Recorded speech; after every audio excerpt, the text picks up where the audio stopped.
Hello everyone, আসসালামু আলাইকুম সকলকে। তোমাদের সবাইকে আমাদের স্কুল ম্যাথমেটিক্সের আরেকটা লেকচারে স্বাগতম। তো ভাই আমরা আমাদের বার্ষিক পরীক্ষা সিলেবাসে থাকা সায়েন্সের যে চ্যাপ্টারগুলো ছিল তারপর সব চ্যাপ্টারের সব ক্লাসে কিন্তু আমরা করে ফেলছি।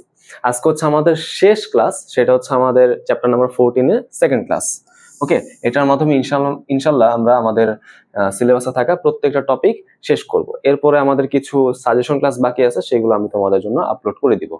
আচ্ছা, তো আজকে আমরা বেসিক্যালি কি পড়বো, আমরা যেখানে আমি পড়াটা শেষ করছিলাম গতদিন, সেখান থেকে আমি কন্টিনিউ করব। আমরা গতদিন ভূ অভ্যন্তরস্থ প্রক্রিয়াগুলো পড়ছিলাম, তাই তো? ভূমিরূপ পরিবর্তনের বা ভূমিরূপ গঠনের ভূ অভ্যন্তরস্থ প্রক্রিয়াগুলো পড়ছিলাম। ওই যে আমাদের ভলকানিজম, তাই না, শিলা গঠন, রাইট, অ্যাকুইফায়ার, এসব আমরা পড়ছিলাম।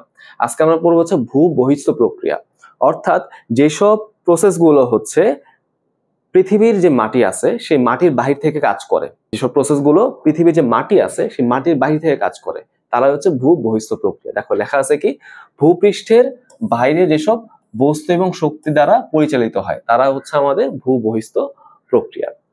এখন তুমি চাইলে এই যে ভূ বহিস্থ প্রক্রিয়া, এটাকে 3 ভাগে ভাগ করতে পারবা।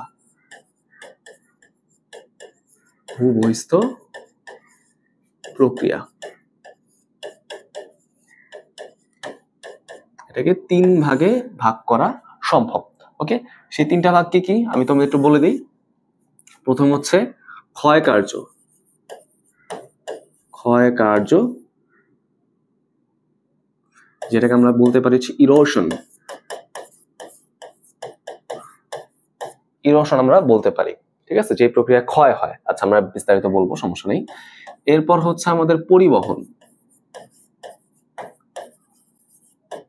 এটাকে আমরা ট্রান্সপোর্টেশন বলতে পারি,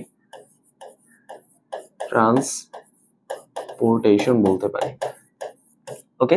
আর লাস্টে আমাদের অবক্ষেপ বা অবক্ষেপণ বলা উচিত, যেটাকে আমরা ডিপোজিশন অথবা সেডিমেন্টেশন বলতে পারি। হ্যাঁ, ডিপোজিশন অথবা সেডিমেন্টেশন। এই 3টা মেইনলি প্রসেস, এই 3টা মেইনলি প্রক্রিয়া ভূ বহিস্থ প্রক্রিয়া। আচ্ছা, এখন কোনটার মধ্যে আমরা কি কি পড়বো, আগে আমি তোমাদের একটা জেনারেল আউটলাইন দিয়ে দিই যে কোনটার মধ্যে আমরা কি কি পড়বো। তুমি ক্ষয় কার্য বলতে কি বোঝায়? শিলাগুলো ক্ষয়ে যাবে, তাই না, সেই শিলাগুলো ভেঙে যাবে, রাইট।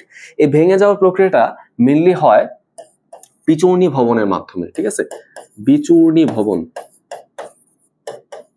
বা যেটাকে আমরা বলতে পারি উইদারিং, বুঝছো? বিচূর্ণী ভবন বা উইদারিং এটার মাধ্যমে হয়। এখন বিচূর্ণী ভবন প্রক্রিয়াটা আবার 3 রকমের হয়, বুঝছো? এটা আবার 3 রকমের হয়। একটা ভৌত বিচূর্ণী ভবন প্রক্রিয়া। তো ভৌত প্রক্রিয়া কি হয়? কোন রকমের রাসায়নিক বিক্রিয়া হয় না, জাস্ট বড় বড় জিনিসগুলো ভেঙে ভেঙে বিচূর্ণ হয়ে হয়ে ছোট ছোট টুকরায় কনভার্ট হয়, ঠিক আছে। শিলার উপাদান যা ছিল তাই থাকবে। আচ্ছা, এরপর আমাদের রাসায়নিক বিচূর্ণী ভবন প্রক্রিয়া, অর্থাৎ এখানে ভৌত প্রক্রিয়া তো হবে, রাসায়নিকের মধ্যে কিন্তু ভৌত ইনক্লুডেড, বড়গুলো ভেঙে ভেঙে ছোট হবে। বাট এখানে একই সাথে আকার আকৃতির পরিবর্তনের সাথে আমাদের এখানে কি হবে, কেমিক্যাল কম্পোজিশন বা রাসায়নিক গঠনেরও পরিবর্তন হয়। এখানে দেখো, ভৌত পরিবর্তনে শুধুমাত্র আকার আকৃতির পরিবর্তন হচ্ছিল, বড়গুলো ভেঙে ভেঙে ছোট হচ্ছিল। বা রাসায়নিক কি হবে, ভৌত পরিবর্তন হয় সাথে রাসায়নিক গঠনেরও পরিবর্তন হয়, এখানে মিললে বিক্রিয়া হয়ে যাবে। হ্যাঁ, আর লাস্টে আমাদের জৈব বিচূর্ণী ভবন, অর্থাৎ এখানে বিভিন্ন ছোট ছোট জীবের ক্রিয়া থাকবে, তারা ভৌত এবং রাসায়নিক 2 প্রক্রিয়ায় বিচূর্ণী ভবন করতে পারে। ওকে, আচ্ছা, বিচূর্ণী ভবন হয়ে কি হলো, বড় বড় টুকরোগুলো ছোট ছোট টুকরায় কনভার্ট হইলো। এই ছোট ছোট টুকরাগুলো এক জায়গা থেকে আরেক জায়গায় চলে যাবে, বুঝছো? এক জায়গা থেকে আরেক জায়গায় গিয়ে জমা হইতে পারে। এই চলে যাওয়ার ঘটনাকে আমরা কি বলতেছি? পরিবহন বলতেছি। ওকে, আচ্ছা, বুঝতে পারলাম তো। এখন এই যে পরিবহন আমি বললাম, এই পরিবহনটা আবার কিসের মাধ্যমে হয়? এই পরিবহন হয় এজেন্টের মাধ্যমে। ওকে, এটা আমি তাহলে এখানে লিখে দিচ্ছি, এই পরিবহন হবে এজেন্টের মাধ্যমে। তো যারা মেইনলি বস্তুগুলোকে ক্ষয় কার্য করার পর ছোট ছোট পাথরের টুকরা বা মাটির টুকরা বা শিলার টুকরা এক জায়গা থেকে আরেক জায়গায় নিয়ে যাবে, তারাই এজেন্ট। এই এজেন্টের মধ্যে আমরা 3টা এজেন্টের কথা পড়বো। একটা বায়ু, একটা পানি, আর এটা বরফ। তোমাদের বইয়ে এই 3টা এজেন্টের কথাই কিন্তু বলা আছে। ওকে, আচ্ছা, এখন আমাকে একটু বুদ্ধি করে বলো, এই 3টার মধ্যে কোন প্রক্রিয়ায় পরিবহনের হার সবচেয়ে বেশি হবে বলতো? এই তিনটার মধ্যে কোথায় পরিবহনের হার সবচেয়ে বেশি হবে বলো? একটু চিন্তা করি, একটু কমন সেন্স খাটাই। যে নিজে হালকা সে সহজে পরিবহন করতে পারবে, যে নিজে ভারী সে তত কষ্ট করে পরিবহন করবে, তাই তো বিষয়টা। তাহলে খেয়াল করে দেখো, বাতাস সবচেয়ে হালকা, তাই এটার মধ্যে সবচেয়ে বেশি পরিবহন হবে এটার মাধ্যমে, তারপর পানি, তারপর বরফ, তাই না? তাহলে এখানে আমাদের ক্রমটা কিরকম হবে? সবচেয়ে সহজে পরিবহন করবে হচ্ছে বায়ু বা বাতাস, তারপর হচ্ছে পানি, আর তারপর হচ্ছে আমাদের বরফ। এটা হচ্ছে পরিবহনের হার আমি বললাম, হ্যাঁ, পরিবহনের হার। আচ্ছা, হারটা হয়তো বোঝা যাচ্ছে না, আমি ভালো করে লিখে দিই। আমি কি কথাগুলো তোমাকে বুঝাতে পারলাম? আশা করি এটা তোমাদের কাছে ক্লিয়ার হইল। আচ্ছা, এরপর হচ্ছে অবক্ষেপণ, অর্থাৎ জমা হওয়ার প্রক্রিয়াটা। পরিবহন হওয়ার পর আমাদের ছোট ছোট শিলার টুকরোগুলো আরেকটা জায়গায় যে জমা হয়, সেই জমা হওয়ার প্রক্রিয়াটা হচ্ছে আমাদের সেই অবক্ষেপণ। ওকে, আচ্ছা, তো এইগুলো হচ্ছে মেইনলি আমরা আজকে দেখার চেষ্টা করবো। প্রত্যেকটা জিনিস আজকে আমরা বিস্তারিত পড়ার চেষ্টা করব। দেখি এই স্লাইডে আমাদের কি কি বলা আছে আর কি কি আমাদের এখান থেকে পড়া উচিত। তো দেখো, এখানে কিন্তু বেসিক্যালি এজেন্টের কথা বলা আছে, যেটা কিন্তু পরিবহনের সাথে রিলেটেড। কি কি এজেন্ট হয়? পানি, বায়ু, বরফ, এগুলো কিন্তু আমরা অলরেডি পড়ছি। যেমন এখানে এক্সাম্পলও দিয়ে দিচ্ছি। দেখো, যেখানে যেসব জায়গায় হচ্ছে পানির প্রাচুর্য থাকে, তাই না, যেমন ধরো নদী নালার বিষয়টা, অথবা যেসব জায়গায় হচ্ছে প্রচুর বৃষ্টিপাত হয়, অর্থাৎ বেসিক্যালি যেখানে হচ্ছে পানির কোনো অভাব নাই, পানি হচ্ছে অনেক বেশি পরিমাণে থাকে, সেখানে পরিবহনটা পানির মাধ্যমে হয়। শুষ্ক স্থানে কিন্তু পানির অভাব থাকে, সেখানে বাতাসের মাধ্যমে পরিবহন হয়। আর যেসব জায়গায় হচ্ছে অতি ঠান্ডা অঞ্চল, যেখানে হচ্ছে হিমবাহ থাকে, তাই না, সেসব জায়গায় বরফের মাধ্যমে পরিবহন হয়। এই কথাগুলো এখানে আলোচনা করা হয়েছে। আচ্ছা, এরপর দেখো, আমাদের ভূবহিস্থ প্রক্রিয়ায় তিনটি মূল ধাপ আছে। মানে এই যে আমি যেই প্রক্রিয়াগুলো বললাম, সেই প্রক্রিয়াগুলো হওয়ার জন্য তিনটা ধাপ হইতে হবে, তাই না? এইগুলোই মেনলি সেই আমরা আলোচনা করে ফেলছি। এইগুলো কিন্তু আমরা এখানে দেখো ডিসকাস করে ফেলছি, প্রক্রিয়াগুলো কয়েকটা ধাপে হয়। আচ্ছা, কি কি ধাপ দেখো? প্রথম হচ্ছে আমাদের ক্ষয় কার্য, পরিবহন, আর হচ্ছে অবক্ষেপণ, তাই না? এগুলো কিন্তু আমরা অলরেডি দেখছি, মানে শিখছি আর কি। দেখি কোনটা কি বলা হচ্ছে। দেখো, ক্ষয় কার্য। ক্ষয় কার্য মানে কি? ক্ষয়ে যাওয়া, তাই না? বড় বড় গঠনগুলো চূর্ণ বিচূর্ণ হয়ে ছোট ছোট গঠনের মাধ্যমে কনভার্ট হয়ে যাওয়া। দেখো বলছে, প্রাকৃতিক শক্তি দ্বারা শিলার দুর্বল এবং ক্ষয় হওয়ার প্রক্রিয়াকে আমরা কি বলতেছি? বিচূর্ণী ভবন বলতেছি, তাই না? তার মানে ক্ষয় কার্য মেনলি হয় বিচূর্ণী ভবনের মাধ্যমে। এটা তোমাকে একটু মনে রাখতে হবে, একটা সমার্থক তুমি বলতে পারো। আচ্ছা দেখো, এই যে এটা কি হয়? চূর্ণ বিচূর্ণ হয়ে দেন সেটা হচ্ছে অপসারিত, বা এখানে কি বলা উচিত? এখানে বলা উচিত হচ্ছে পরিবাহিত হবে। ওকে, তিন প্রক্রিয়া হইতে পারে, ভৌত, রাসায়নিক, আর হচ্ছে জৈব। আমরা কিন্তু এসব দেখছি। আচ্ছা, ভৌত মানে কি? এখানে কিন্তু দেখো কোনো রাসায়নিক গঠনের পরিবর্তন হবে না, শুধুমাত্র আকার আকৃতিতে পরিবর্তন হবে। এই প্রক্রিয়ায় শিলা বিভিন্ন ভৌত শক্তি দ্বারা প্রভাবিত হয়ে খণ্ড বিখণ্ড হয়ে অপেক্ষাকৃত ক্ষুদ্র কণায় পরিণত হয়। বুঝতে পারছো? রাসায়নিক গঠনটা অক্ষুণ্ণ থাকে, ভেরি ভেরি ইম্পর্টেন্ট। এই কথাটা আমাদের মনে রাখতেই হবে। এবং এখানে কি হবে? আকৃতি পরিবর্তন হয়। তার মানে এখানে পরিবর্তন হবে আকার আকৃতির। কিসের পরিবর্তন হবে না? রাসায়নিক গঠন বা রাসায়নিক পরিমাণটা, এটা পরিবর্তন হবে না। এখানে দেখো একটা এক্সাম্পলও বলছে, একটা বড় গ্রানাইট পাথর কিন্তু ভেঙে ভেঙে ছোট ছোট নুড়ি পাথরে কনভার্ট হতে পারে এই প্রক্রিয়ার মাধ্যমে। ওকে, এখানে বেশ কিছু এক্সাম্পলের কথাও কিন্তু আলোচনা করা হয়েছে। কোন কোন প্রক্রিয়া হচ্ছে আমাদের বিচূর্ণী ভবন হইতে পারে, এগুলো কিন্তু এখানে আলোচনা করা হয়েছে। সো সেইগুলো যদি আমি আবার একটু তোমাদের দেখাইতে চাই, বিচূর্ণী ভবন বা উইদানিং কিভাবে হয়। বিচূর্ণী ভবন কি বলছিলাম ভাই? এটা তিন রকম ভাবে হয়। একটা হচ্ছে ভৌত, একটা হচ্ছে রাসায়নিক, আর একটা হচ্ছে জৈব। আচ্ছা, এখন এই যে ভৌত প্রক্রিয়া, এটা আবার কয়টা মেকানিজম হয় বলতো? এই ভৌত প্রক্রিয়া আবার চারটা মেকানিজমের মাধ্যমে হয়, বুঝছো? এখানে চারটা প্রসেস থাকে, চারটা ভিন্ন ভিন্ন উপায় এটা হইতে পারে। প্রথমে হচ্ছে হিমজনিত পরিবর্তন বা হিমজনিত প্রক্রিয়া।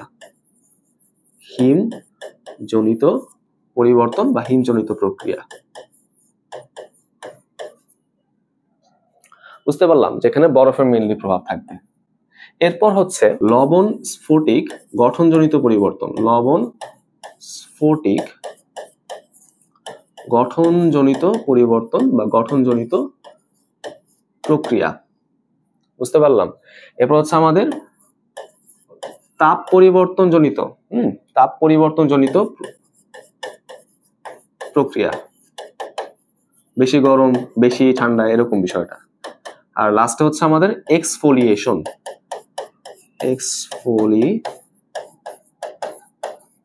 ঠিক আছে, এক্সফোলিয়েশন কোনটা দিয়ে কি বোঝা আমি কিন্তু বিস্তারিত বলবো। আচ্ছা, এবার হচ্ছে রাসায়নিক পরিবর্তন। এটার মধ্যে আমি কি কি দেখতে পাই? এটার মধ্যে আবার বেশ কিছু বিক্রিয়া দেখা যায়, বুঝছো, যেহেতু এখানে রাসায়নিক পরিবর্তন রাসায়নিক বিক্রিয়া হবে, রাইট। আচ্ছা, প্রথমে আমি কি পাবো? প্রথমে পাবো হচ্ছে জারণ।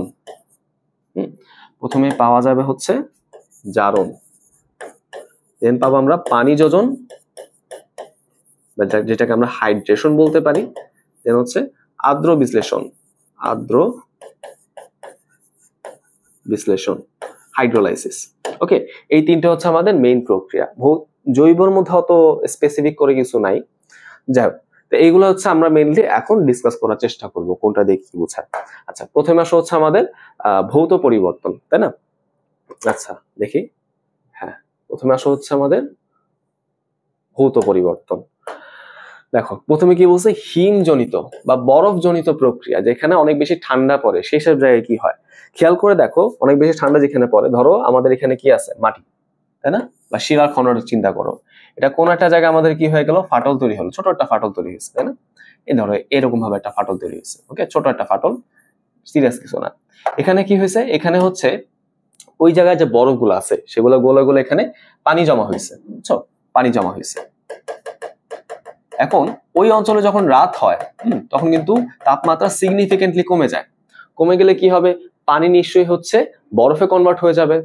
আচ্ছা, এখন যখন পানি বরফে কনভার্ট হয়, দেখো আমি এটা লিখে দিই, পানি যখন বরফে রূপান্তর হয় তখন তার আয়তন বাড়ে নাকি কমে, আমাকে একটু বলো তো। পানি যখন বরফে রূপান্তর হবে তখন তার আয়তন বাড়বে নাকি কমবে? এখন আমাদের কমন সেন্স বা ফিজিক্সের যে চিন্তাটা আমরা করি সেটা হচ্ছে, কঠিন থেকে তরল হইলে আয়তন বাড়ে, তরল থেকে গ্যাস হইলে আয়তন অনেক বাড়ে, তাই না বিষয়টা? তো পানির ক্ষেত্রে আবার একটু ব্যতিক্রম। পানির ক্ষেত্রে কি হয়ে যায়, যখন তরল থেকে সেটা আবার কঠিন হয়ে যায়, আয়তন কমার বদলে আয়তন উল্টা এখানে বাড়ে, বৃদ্ধি পায়, বুঝছো? তো ওই কথাটা কিন্তু ঠিক সবার জন্য কিন্তু প্রযোজ্য হয়, বরফের জন্য বা পানির জন্য এটা এক্সেপশন।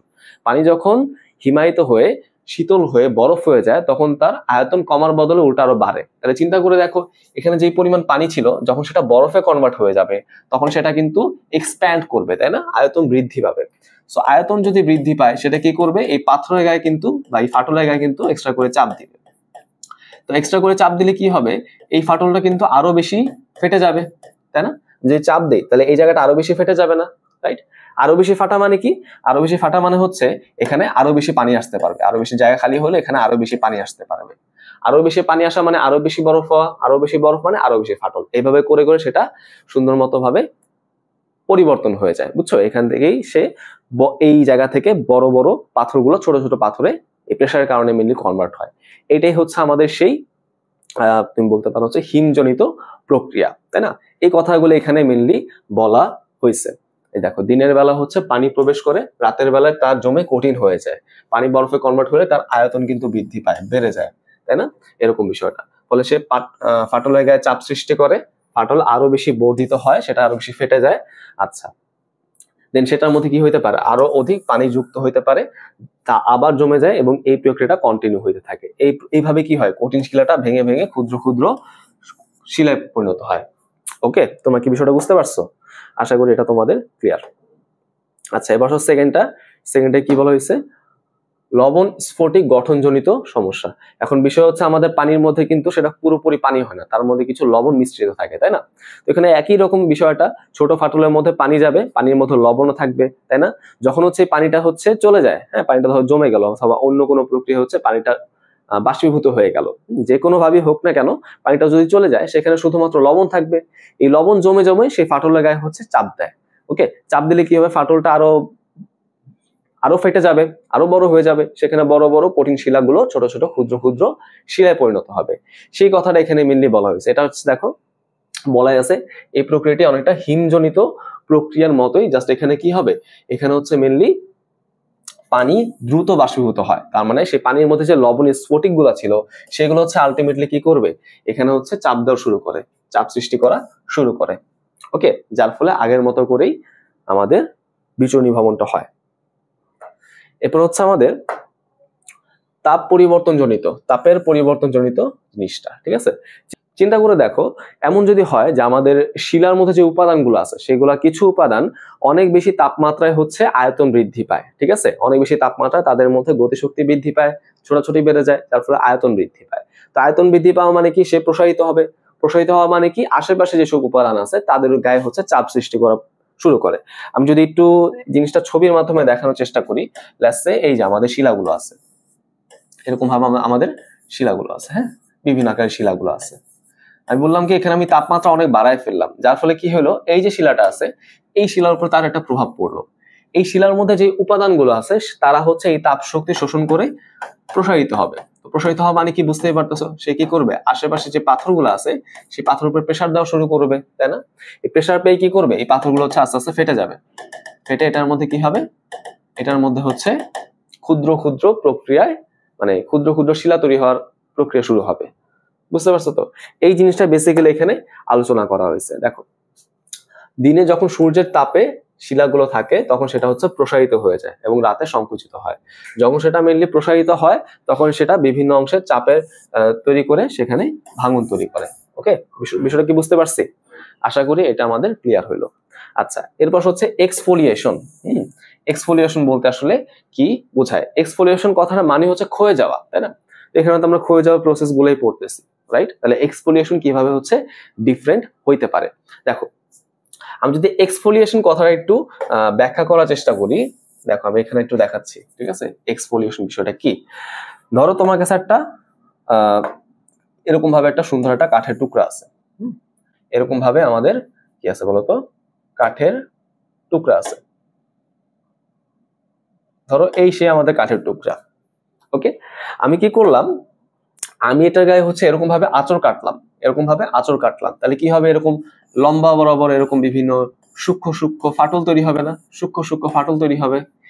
এইটাই হচ্ছে আমাদের সেই এক্সফোলিয়েশন, বুঝতে পারছো, এটা হচ্ছে আমাদের সেই এক্সফোলিয়েশন। লম্বা লম্বা যেসব ফাটলগুলো থাকে, সূক্ষ্ম সূক্ষ্ম লম্বা লম্বা ফাটলগুলো হচ্ছে আমাদের এক্সফোলিয়েশন। এখন আমাদের বই কিভাবে জিনিসটাকে এক্সপ্লেন করা হয়েছে চিন্তা করে দেখি, এই ধরো আমাদের বিভিন্ন শিলা, তাই না, এগুলো ধরো আমাদের মাটির উপরে মাটির কাছাকাছি লেয়ারে থাকা শিলা, আর এগুলো ধরো আমাদের সেই মাটির গভীরে থাকা শিলা, তাই না। তাহলে আমাকে একটু বলো বুদ্ধি করে, কোথায় আমাদের শিলার উপর প্রেসারটা বেশি পড়বে? আমি যতই মাটির গভীরে যাব আমাদের কিন্তু চাপটা তত বাড়তে থাকবে, প্রেসার তত বাড়তে থাকবে। তাহলে এই শিলাগুলোর উপর কিন্তু চাপের মানটা অনেক বেশি, তাই না, কারণ এরা অনেক নিচে আছে, রাইট। মাটির প্রেসার তো পড়তেই আছে, উপরের স্তরে শিলার প্রেসার গুলো কিন্তু আমাদের এর উপর পড়তেছে, তাই না, এরা কিন্তু অনেক বেশি চাপে আছে। যখনই আমি এই উপরের স্তরটাকে নষ্ট করে ফেলি বা হ্যাঁ যত দিন যায় তত এদের কিন্তু পরিবহন হয়, তাই না, আমরা দেখছি এজেন্টের মাধ্যমে পরিবহন। এরা যখন ভেঙে ভেঙে পরিবহন হয়ে যায় তখন কি হয়, একটা সময় কিন্তু এই লেয়ারের শিলাগুলো কিন্তু উন্মুক্ত হয়ে যায়। একটা সময় হচ্ছে এই লেয়ারের শিলাগুলো বাহিরে উন্মুক্ত হয়ে যায়। ওকে, যখন এরা উন্মুক্ত হয় তখন এই চাপের পার্থক্যের কারণে কি হয়, তাদের উপর এরকম ভাবে লম্বা লম্বা ফাটল তৈরি হয়, বুঝছো, এরকম লম্বা লম্বা ফাটল তৈরি হয়। এইটাকে আমরা কি বলতেছি, এক্সফোলিয়েশন বলতেছি। ওকে, কথাই ক্লিয়ার? আশা করি তোমরা কথাটা বুঝতে পারছো। দেখো এই যে এই কথাগুলো মিলে এখানে লেখা হয়েছে। দেখো যখন এটা ভূপৃষ্ঠে উন্মোচিত হয় তখন এদের উপর চাপ প্রযুক্ত না থাকায়, আগে অনেক চাপে ছিল এখন অনেক চাপে নাই, তার মানে পার্থক্য হয়, এরা হচ্ছে প্রসারিত হওয়ার সময় এদের মধ্যে সমান্তরাল বা লম্বালম্বি ভাবে অনেকগুলো ফাটল সৃষ্টি হয়, বুঝছো, যার ফলে সেটা দেখতে কিরকম হয়, পেঁয়াজের খোসার মতো স্তরে স্তরে ভাঙতে থাকে। যেমন আমরা পেঁয়াজের খোসা যেমন আমরা স্তরে স্তরে লেয়ারে লেয়ারে ফাটাই ফেলতে পারি, তাই না, খুলে ফেলতে পারি, এই পাথরগুলো আসলে অনেকটা সেরকমই হয়ে যায়। আচ্ছা, তোমাদের বই কিন্তু ছবি আছে, ছবিগুলো দেখলে আমার মনে হয় যে তোমরা আরো বেটার আইডিয়া পাবা। আচ্ছা, এরপর হচ্ছে রাসায়নিক পরিবর্তন মানে এখানে অবশ্যই আমাদের কি হবে, আকার আকৃতিতে পরিবর্তন হওয়ার সাথে সাথে রাসায়নিক গঠনেও কিন্তু পরিবর্তন হয়। ওকে, রাসায়নিক গঠনে পরিবর্তন হবে। কয়টা প্রক্রিয়া আছে? 3টা, জারণ, তারপর দেখো পানি যোজন, আর হচ্ছে আর্দ্র বিশ্লেষণ। তো জারণ মানে কি জানো? জারণ মানে তোমরা সামনে পড়বা, আমরা ক্লাস টাইমে তোমাদের পড়াবো। যার জারণ মানে হচ্ছে ইলেকট্রনের ছাড়ন, ইলেকট্রন চলে যাবে, এরকম একটা প্রসেসটা, রাইট। আচ্ছা, বা আমি এখানে এভাবে বলতে পারি অক্সিজেন যুক্ত হওয়ার প্রসেস, এভাবে কিন্তু বলা যায়, শর্টই বললাম।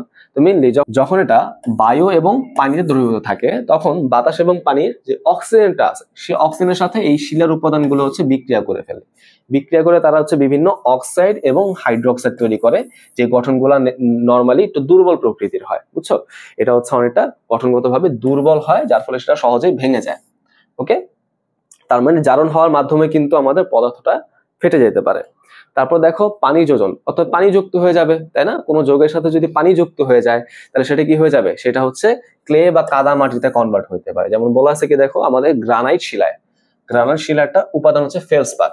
এই ফেলসপার যখন পানির সাথে যুক্ত হয় তখন সেটা হচ্ছে ক্লে বা কাদাতে কনভার্ট হয়, যার ফলে সেটা হচ্ছে নরম হয়ে যায়, দুর্বল হয়ে যায়। আর্দ্র বিশ্লেষণ মানে কি? হাইড্রোলাইসিস, অর্থাৎ পানির সাথে বিক্রিয়া। দেখো এই পানি যোজনে কি হয় জানো? পানিটা কেলাসিত অবস্থায় থাকে, আর আর্দ্র বিশ্লেষণে পানিটা হচ্ছে প্রোটন এবং হাইড্রোক্সিল আয়ন আকারে কাজ করে। একটু কঠিন হয়েছে আমি জানি, জিনিসটা একটু বোঝা কঠিন তোমাদের জন্য, কারণ তোমরা কিন্তু ওই আমাদের পুরাতন সিলেবাসের বইটা পড়ো নাই, ওটার মধ্যে চ্যাপ্টার 7 এর মধ্যে এই দুটা পার্থক্য খুব সুন্দর করে আলোচনা করা হয়েছে। সো আমরা যখন ক্লাস 10 যাবো এগুলো খুব সুন্দর করে পড়বো, যে পানি যোজন হাইড্রেশন আর আর্দ্র বিশ্লেষণ হাইড্রোলাইসিস, এই দুটার মধ্যে বেসিক্যালি পার্থক্য কি। দুই জায়গায় পানি লাগে, বাট দুই জায়গায় পানি দুই রকম ভাবে কাজ করে। ওকে, জাস্ট একটু জানো। আচ্ছা, যখন এখানে আর্দ্র বিশ্লেষণ হয়, পানি দিয়ে কোনো যৌগ যদি আমি ভেঙে ফেলি তখন কি হবে? তখন সেখানে দেখো যে ভিন্নধর্মী খনিজ পদার্থ তৈরি হতে পারে, যেগুলো আকৃতিতে একটু দুর্বল হয়। যেমন ধরো হচ্ছে অ্যানহাইড্রাইট, হ্যাঁ, এটা কিন্তু একটু দুর্বল প্রকৃতির, দুর্বল প্রকৃতির খনিজে কনভার্ট হয়ে যায়, যার নাম হচ্ছে জিপসাম, বুঝছো?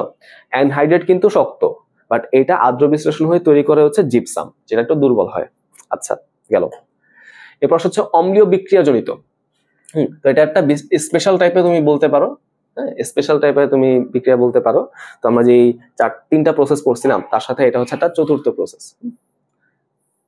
হ্যাঁ, একটু লিখে দিচ্ছি, দেখো যে এখানে, তার মানে এটা হচ্ছে সেই অম্লীয় বিক্রিয়াজনিত।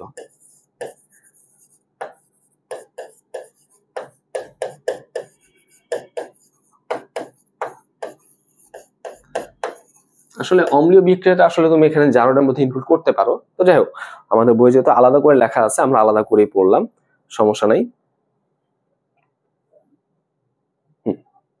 দেখো অম্লীয় বিক্রিয়া মানে কি? অম্ল মানে হচ্ছে অ্যাসিড, হ্যাঁ।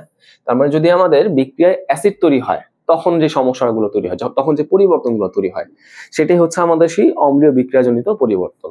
যেমন বাতাসে কি আছে বলো? কার্বন ডাই অক্সাইড আছে, তাই না? এই কার্বন ডাই অক্সাইড হচ্ছে পানির সাথে রিঅ্যাকশনে তৈরি করে হচ্ছে ক্যালসিয়াম অক্সাইড, না সরি, কার্বনিক অ্যাসিড, বুঝছো? এই কার্বনিক অ্যাসিড যখন চুনা পাথরের সাথে সংযোগে আসে, তখন সে কি করবে? চুনা পাথরকে ক্ষয় করে ফেলবে, বিষয়টা কিন্তু এরকম। হ্যাঁ, আবার ধরো হচ্ছে কার্বন ডাইঅক্সাইড, ও যখন চুনা পাথরের সাথে সংযোগে আসে সে কি করবে? চুনা পাথরকে ক্ষয় করে ফেলবে, কারণ চুনা পাথর কিন্তু আবার একটা ক্ষারীয় প্রকৃতির বিষয়টা। হ্যাঁ, যেমন ধরো এখানে কিন্তু বলছে, দেখো দুর্বল কার্বনিক অ্যাসিডে পরিণত হয়। এই অ্যাসিড যখন কার্বনের জাতীয় শিলার সাথে বিক্রিয়া করে তখন সেখানে কার্বন ডাইঅক্সাইড গ্যাস সৃষ্টি হয় এবং সেই শিলাকে ক্ষয় করে ফেলে, তাই না? এগুলো কিন্তু আমরা অলরেডি বলছি। যেমন ধরো চুনা পাথর, এটার মধ্যে ক্যালসিয়াম কার্বনেট থাকে। মার্বেল পাথর, এটার মধ্যে আমাদের বিভিন্ন কার্বনেট থাকে, ম্যাগনেসিয়াম কার্বনেট, তাই না? এরা হচ্ছে আলটিমেটলি ওই অ্যাসিডের সাথে বিক্রিয়ায় এরা প্রশমিত হয়ে যায়, এই ক্ষারীয় লবণগুলো প্রশমিত হয়ে যায়। হ্যাঁ, একটু জানলে চলবে। এরপর কি বলছে? জৈব বিচরণী ভবন, যেখানে মিললে আমাদের কি হবে? বিভিন্ন জৈব পদার্থ, বিভিন্ন উদ্ভিদ বা প্রাণী বা আমাদের কার্যক্রমের কারণে যেসব পরিবর্তন হয়, এটা ভৌত হইতে পারে, রাসায়নিক কিন্তু হইতে পারে। যেমন এখানে বেশ কিছু এক্সাম্পল দেওয়া আছে। যেমন ধরো উদ্ভিদের শেকড়, উদ্ভিদের শেকড় যত গভীরে যায় তত বেশি ফাটলের সৃষ্টি হয়, তাই না? এরকম বিষয়টা।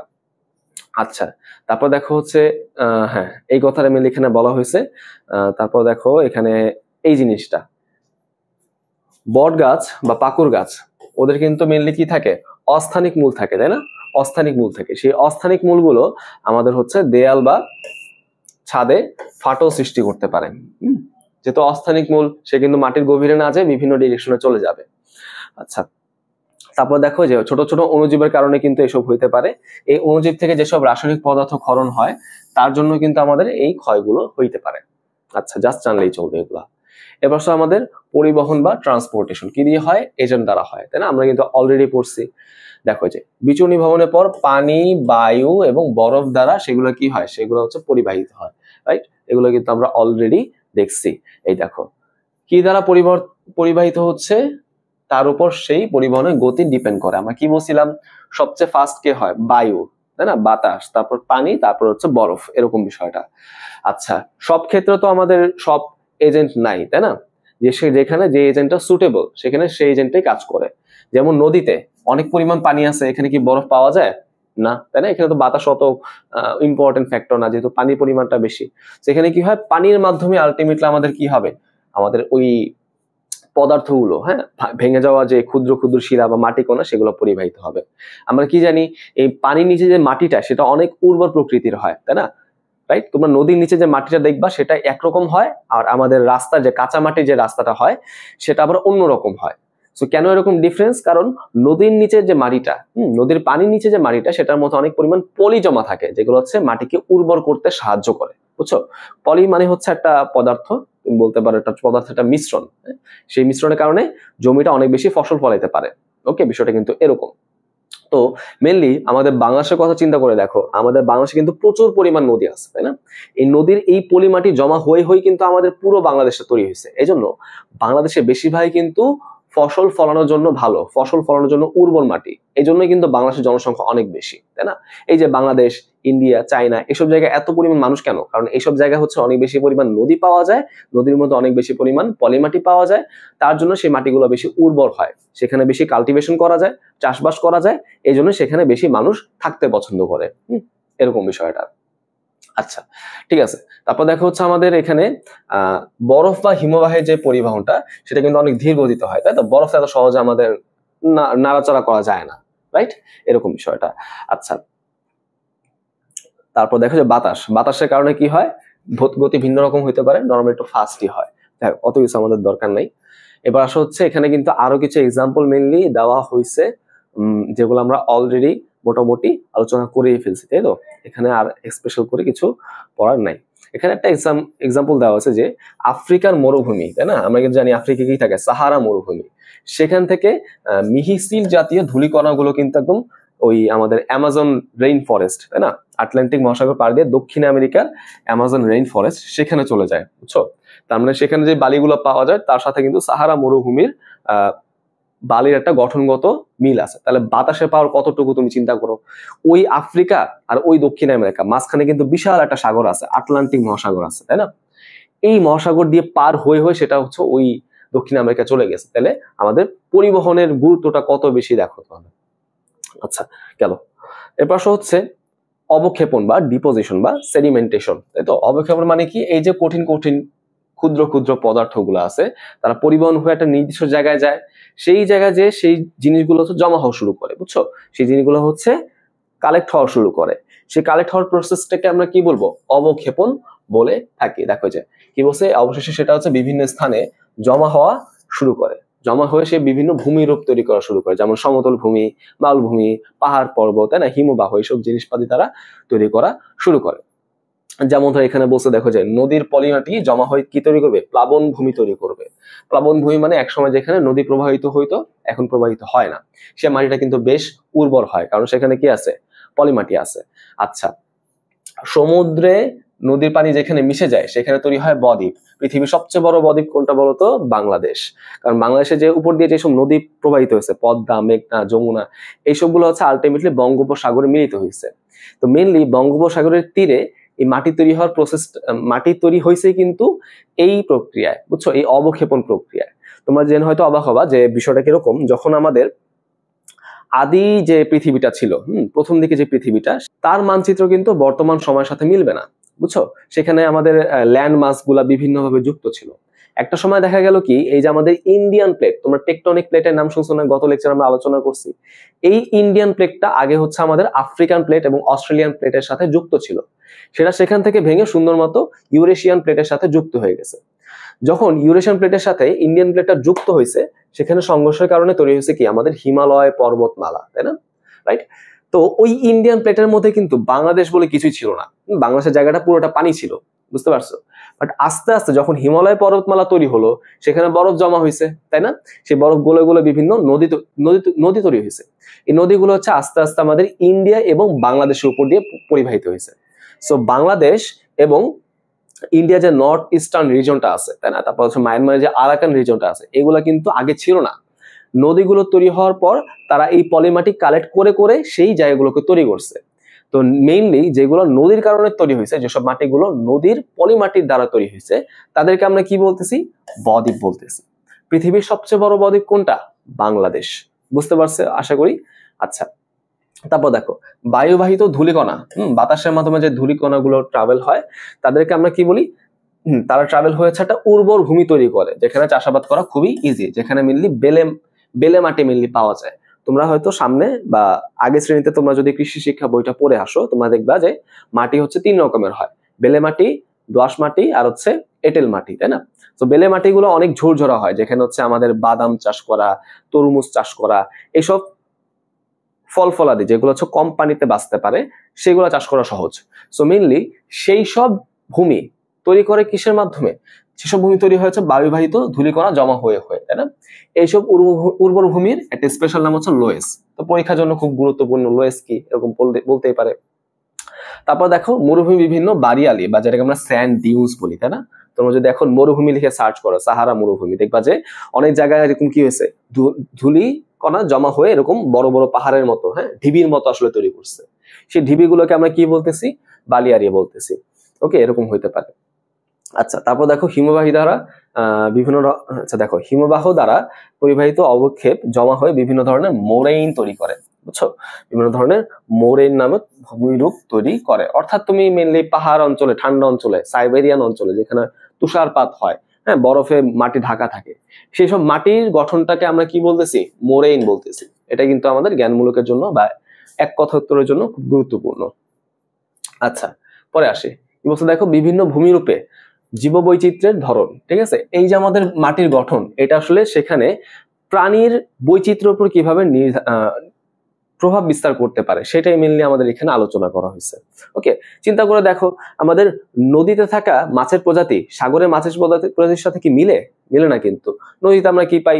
বিভিন্ন আমরা কার্প জাতীয় মাছ পাই, তাই না? রুই, কাতলা, মৃগেল, ইলিশ এসব পাই।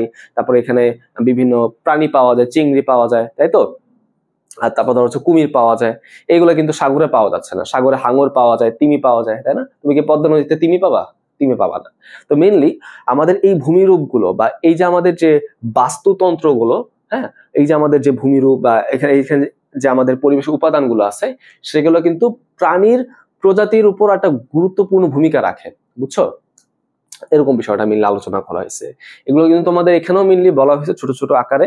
দেখি এখানে কি বলছে, যে তুমি যদি চিন্তা করে দেখো মরুভূমি অঞ্চলটা, ঠিক আছে? মরুভূমি অঞ্চলে কিন্তু দিনের বেলা অনেক বেশি তাপমাত্রা থাকে, রাতের বেলা অনেক বেশি ঠান্ডা থাকে, এবং সেখানে কিন্তু পানি পাওয়াই যায় না। অর্থাৎ এখানে এমন এমন প্রজাতির প্রাণী থাকবে যারা হচ্ছে কম পানি খেয়েও বেঁচে থাকতে পারে, যেমন উট, তাই না? আবার এখানে এমন উদ্ভিদ থাকবে যারা কম পানি শোষণ করে বেঁচে থাকতে পারে, নিজের বডিতে অনেক পরিমাণ পানি জমায় রাখতে পারে ভবিষ্যতের জন্য, যেমন ধরো ফণি মনসা, ক্যাকটাস যেটাকে আমরা বলি, তাই না? এরকম বিষয়টা গেল। এই যে দেখো এখানে কিন্তু বলছে মরুভূমির ক্যাকটাস তার কাণ্ডে প্রচুর পরিমাণ পানি জমা করে রাখতে পারে, যার ফলে যে কোনো সময় যে কোনো প্রয়োজনে সে হচ্ছে সেই পানিটাকে ব্যবহার করতে পারে। তারপর দেখো অপরদিকে মরুভূমির উট, ছোট ছোট ইঁদুর, ছোট পতঙ্গ, সাপ, সেগুলা কিন্তু সামান্য পানি গ্রহণ করে বেঁচে থাকতে পারে। তো উট কিন্তু সাধারণত আমরা মরুভূমিতেই পাই, অন্য কোনো অঞ্চলে কিন্তু উট পাওয়া যায় না সাধারণত, তাই না? আচ্ছা, তুমি ধরে আনলে তো আবার অন্য জিনিস, তাই না? কুরবানির সময় কি হয়, আমরা হচ্ছে আমাদের গরু ছাগলের হাটগুলোতে উট উঠাই, হ্যাঁ, বেশ কিছু হাটে দেখা যায় উট। তো সেখানে তো আমরা হচ্ছে ধরে আনছি, তাই তো? আমাদের লোকালয়ে কিন্তু সেই উট পাওয়া যায় না, কারণ উট মেনলি মরুভূমিতে থেকে অভ্যস্ত, ওই পরিবেশের সাথে সাথে সে হচ্ছে অ্যাডজাস্ট হয়ে গেছে। আচ্ছা, তারপর দেখো উঁচু পাহাড় পর্বত, তাই না? এখানে কি থাকে? অনেক বেশি চড়াই উতরাই থাকে, তাই না? এই মাটিগুলো কিন্তু সমান হয় না, সমতল হয় না, যার ফলে এখানে সেই সব জীবই বেঁচে থাকে, সেই সব প্রাণী বেঁচে থাকে যারা হচ্ছে এই খাড়া পাহাড় পর্বতগুলো চড়াই উতরাই করতে পারে, তাই না? যেমন ধরো এখানে একটা এক্সাম্পল বলা হয়েছে, যেমন পাহাড়ে বসবাসকারী ছাগলগুলো, তারা হচ্ছে এরকম উঁচু এবং বিপজ্জনক খাড়া ঢাল বেয়ে চলাচল করতে পারে, ঠিক আছে? আমরা হয়তো সাধারণত কোনো ইকুইপমেন্ট ছাড়া কোনো পর্বতে উঠতে পারি না, ঠিক আছে? বাট একটা ওই যে আমাদের পাহাড়ে বসবাসকারী ছাগল কিন্তু সহজেই কোনো ইকুইপমেন্ট ছাড়াই হচ্ছে সেই পাহাড়ে উঠতে পারে, এরকম বিষয়টা। তোমরা যদি সার্চ করে দেখো মাউন্টেন গোট, তাহলে কিন্তু তুমি দেখতে পারবা, ঠিক আছে? মাউন্টেন গোটকে এই বোর্ডটা যদি বেয়ে উঠতে বলে উঠতে পারবে, এরকম বিষয়টা আসলে। তারপর দেখো এই যে এখানে যেসব জায়গা হচ্ছে আমাদের বরফে আচ্ছাদিত, অনেক কম তাপমাত্রা, বরফ পড়ে, তুষারপাত হয়, সেসব জায়গায় প্রাণীগুলো কি হয়, তাদের চামড়াটা অনেক মোটা হয়, চামড়ার নিচে চর্বির একটা লেয়ার থাকে যেটা তাদেরকে ইনসুলেট করে, তাদের বডিটাকে গরম করে রাখে। চামড়ার উপরে আমরা লম্বা লম্বা লোম পাই, তাই না? আমাদের গায়ের লোমটা কি অনেক পাতলা হয় না, তাই না? কিন্তু তুমি যে পোলার বিয়ারের কথা চিন্তা করে দেখো, তাই না? পোলার বিয়ারের যে লোমগুলা সেগুলো অনেক মোটা হয় এবং অনেক লম্বা হয়, যেগুলা আলটিমেটলি কি করে, বাহিরের ঠান্ডা থেকে তার ভিতরের ভিতরের বডিটাকে গরম রাখে। ওকে, এটাই মেনলি আমরা এখানে দেখতে চাচ্ছি, এটাই মেনলি ওরা হচ্ছে এখানে আলোচনা করছে। দেখো এখানে হয়তো গাছের কথা হয়তো লেখা আছে, ওদের গাছগুলো কি হয়, গাছগুলো কোনাকার হয়, বুঝছো? ক্রিসমাস ট্রি দেখছো না তোমরা? ক্রিসমাস ট্রি কিরকম হয়, এরকম কোনাকার শেপের গাছ হয়, যার ফলে কি হয়, বরফ যদি উপর থেকে এসে পরে, সেই বরফটা হচ্ছে গড়ায় গড়ায় নিচে পড়ে যায়, বুঝছো?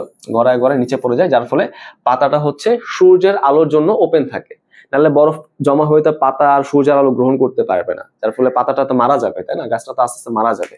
এই জন্য এখানে গাছগুলো কি হয়, এরকম কোনাকার হয়, যার ফলে বরফটা যদি পাতার উপর পড়েও সেটা গড়ায় গড়ায় নিচে পড়ে যাবে, যার ফলে পাতার উপর বরফ জমা হয় না, খুব সহজে সেখানে সূর্যের আলোর প্রভাবে সালোক সংশ্লেষণ হতে পারে, গাছটা বেঁচে থাকতে পারে। ওকে, আর এখানে দেখো এই যে এইসব প্রাণীদের শীত সহনশীলতা বেশি এবং এদের চামড়ার নিচে কি থাকে, পুরো চর্বির স্তর থাকে, এগুলো কিন্তু আমরা অলরেডি আলোচনা করছি। বাইরে কি থাকে, লম্বা লোম থাকে, এটাও কিন্তু আমরা দেখছি, তাদেরকে শীত থেকে রক্ষা করবে, বডিটাকে গরম রাখবে, এরকম বিষয়টা। এখানে এক্সাম্পলও বলছে, তোমরা চাইলে পড়তে পারো, তুষার চিতা, ইন্ডিয়ান কন্ডর, তারপর হচ্ছে লম্বা শিংয়ের ভেড়া, তাই না? আইবেক্স, পাহাড়ি গরিলা, লিংস, এসব বিভিন্ন এক্সাম্পল এখানে মেনলি আলোচনা করা হয়েছে।